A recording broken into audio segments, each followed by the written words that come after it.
International Airport, where the South African men's under-20 soccer team, Amajita, arriving back fresh from winning their first Africa Cup of Nations in Egypt, beating Morocco in the final. Our Vuyo Maqoba is there. Vuyo, good morning. We got a sneak preview of all the excitement and jubilation going down at your location. Fans certainly excited because this is a 28-year-old score settled finally with Morocco.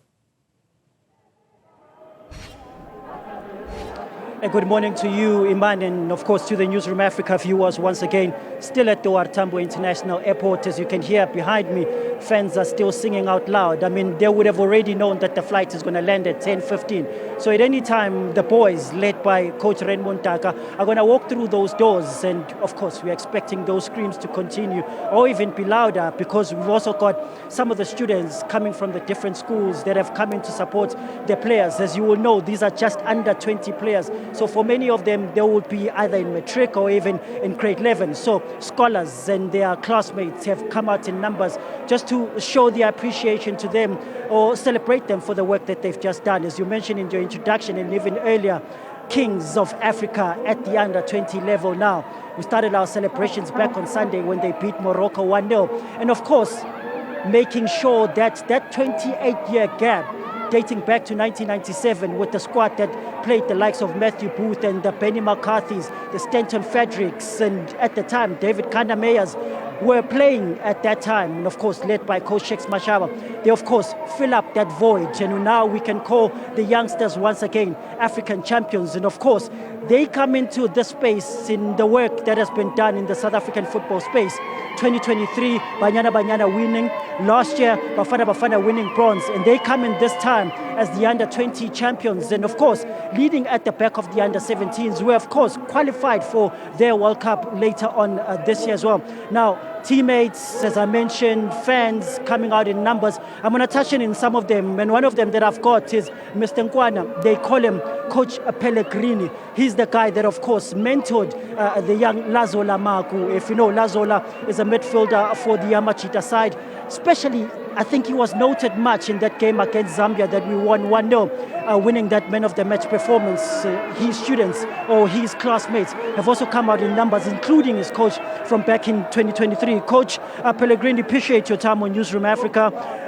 You are coming, of course, with the school to celebrate one of your players. Maybe for many that don't know him, take us back to 2023 when you received a young player like Lazola and you said, I'm going to mentor this young man, and take us back to that moment and the journey, of course, leading to him now, putting out man of the match performances at the African stage. Okay, no, I really would like to appreciate the opportunity to actually take you guys through the journey. You know, it has been a very tough journey, but then we've always persevered. I've been always there mentoring the guy. The journey actually started in 2023 when we first had our first interaction. Then I said to him, my boy, I see a big player, and I'm going to mold you into becoming a big player. Not in terms of coaching, but in terms of mentoring. I mean, I've been a coach for so many years, but then I've never seen a talented player. And as humble as Lazola, he's such a very humble guy, you understand. I remember when he had to go through the trials with the under-17s, the inter-provincial tournament, which we won in 2023. I wasn't actually part of the initial technical staff, but then through him and some of the boys, they actually pleaded with the technical staff so I can be part of them. I would travel from Pretoria North, going to Pinot each and every single day, just to give him the support. You meet Lazola in 2023, you realize that he's an outstanding player, but at the same time, you realize that he's a germ that we need to protect. So you pull him out of the school and you say, let him focus on the SuperSport United Academy, playing in that DDC. Take us through that period of the journey, you realizing that we've got a germ in South African football and we need to protect it. So let me pull him out of the school game. No, that's true. You see, he was actually way above the level of other players. He was in a competition of his own.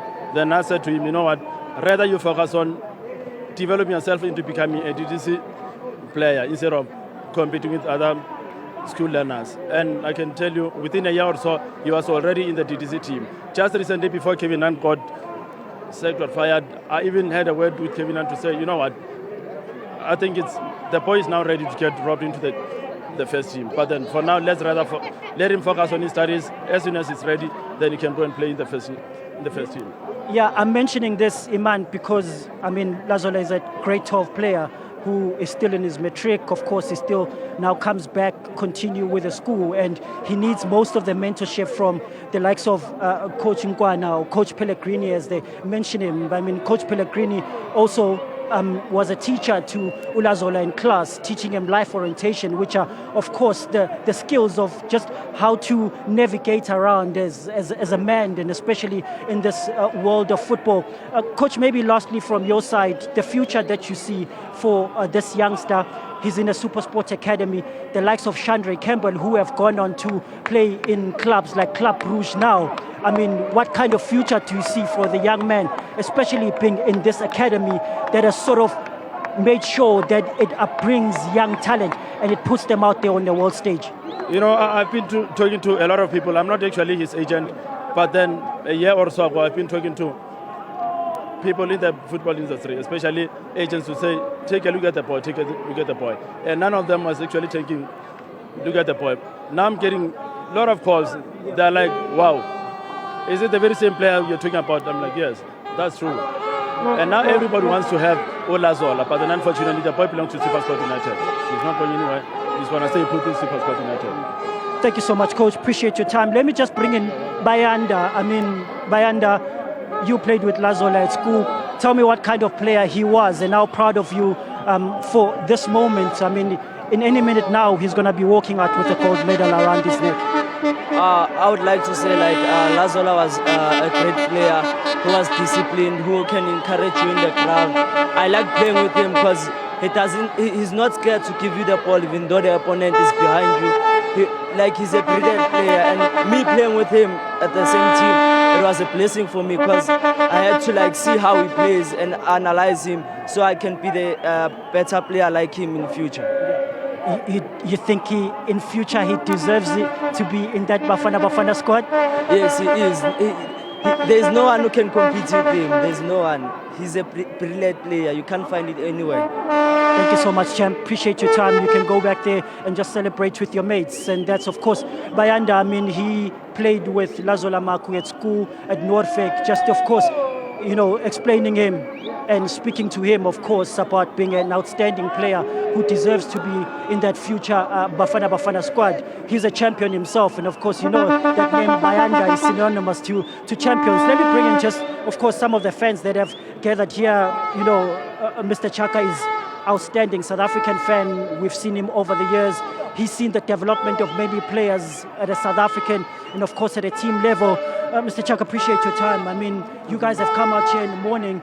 I'm sure the celebrations, of course, started on Sunday. Outstanding work that these boys have done. Wonderful moment for South Africans. We need to be proud of ourselves. And I told some of my supporters to say, guys, you can't beat the 7-time champions, Nigeria, and not bring the trophy back home. We are at the right track to suffer. Raymond Mtaga, the coach, the players, and the supporters involved. We are saying, big up to these guys. They've done us proud. They've done us very well.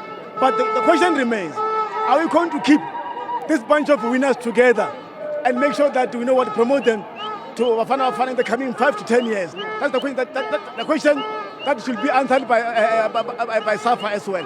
But I can tell you, proud moment South Africans, we are very happy. We are together here. It's all about happiness. But let me say this to you. The president is not here. He's in the White House. I'm saying to the acting president, I'll say, Pagama, we need a public holiday. When the president comes back home, he must find us celebrating amongst ourselves. But it's a proud moment for South Africans, I can tell you. They've done us proud, they've done wonderful. And to the coach as well, thanks very much. Remember, we left other players here, players like Abu Mbogazi, players like Abu Campbell. They didn't give these players a chance, making sure that they'll bring the trophy back home. And we are proud of them so far. We speak about the work that is being done in the DDC, giving these youngsters the platform to showcase their work over the 10-year period now. And these are the fruits of that DDC setup. Absolutely. Let me just say, I quote, Isaiah 60 verse 22. God says, when the time is right, I, the Lord, will make it happen. Close quote, my brother. It's been a long season. It's been a long years for us to make sure that we know what we bring these guys together and make sure that we do well. I mean, South Africans, we are a winning nation. And as we've mentioned TTC, you know what, they've done very well. The coach is there, down there. You know, we must give credit to where it's due. We must give credit to them to say, guys, you've done fantastic. You've done very well. And thanks very much. Remember, under 17, they've qualified for a FIFA World Cup. And even the under 20, they've qualified, they've taken the trophy now for AFCON. They also qualified for FIFA under 20 World Cup. Now it's time for Bafana. You know what? We are going to Morocco not to add numbers. We are just warning all those African countries. We are saying, Eagle Blues and the soldiers will bring the trophy back home for South Africans. Proud moment for South Africans, guys. Mr. Chuck, appreciate your time as always. Wonderful. Let's celebrate, guys. Thank you very much. And of course, as you can hear it from some of the fans, of course, that are relaying their pride in terms of what this under-20 team was able to do, of course, in Morocco, against Morocco, in Egypt in that final, winning 1-0. And of course, ascending to the African throne as kings of the Africa Cup. At any time now, the team will be coming through those doors. And jubilations, of course, will sing louder than what you already hear here. It's back in studio. Thanks, Vio, and hopefully we come back with some of the women supporters that are there and hear their emotions as well. You can see a lot of excited supporters there, and I think we're going to go back for exactly that, Vio. Certainly, Mane, a lot of voices want to, of course, come on and share their pride. And you can understand fully because many of them see the future of South African football through these young boys.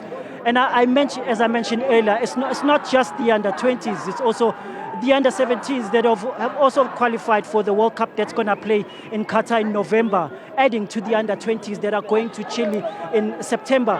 Then you've got Bafana with their coach, Hugo Broos, who's sitting now and, of course, in full smiles, saying to himself, I've got a future, I've got a stream of youngsters who are going to come in the Bafana setup and, of course, replace the seniors, you know. So we've got this conveyor belt that we keep speaking about to say, is the conveyor belt in developing athletes or youngsters of football in the country moving? But of course, is it moving at a fast pace? Now you've got 21 players that went to Egypt. So it's another 21 players that Coach Hugo Broos can say, I've got a stream that is coming through. And is of course, beyond those, he's got another 22 from the under-17 that is saying, in any chance that the under-20s don't make it, I've got the others that are going to come on. More of the fans coming through. Mama Sawan.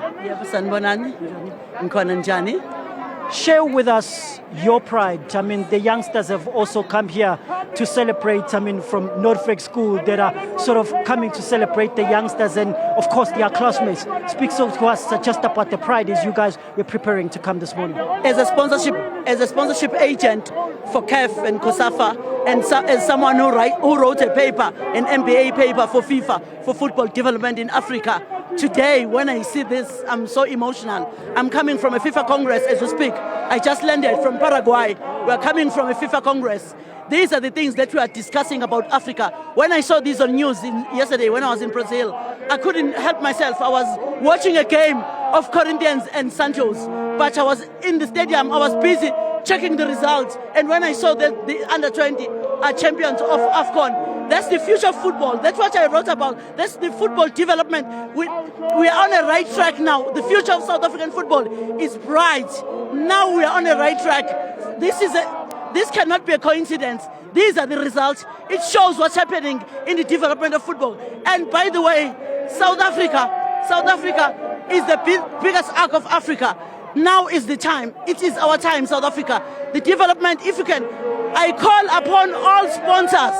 That's very important for football development, to develop. We cannot do this on our own. Even SAFA cannot do this on their own. We need sponsors. That's what I'm here for. We need sponsors in all corners, in all amateur levels. I'm here for sponsorship because I'm a sponsorship agent. That's what I'm here to shout out for.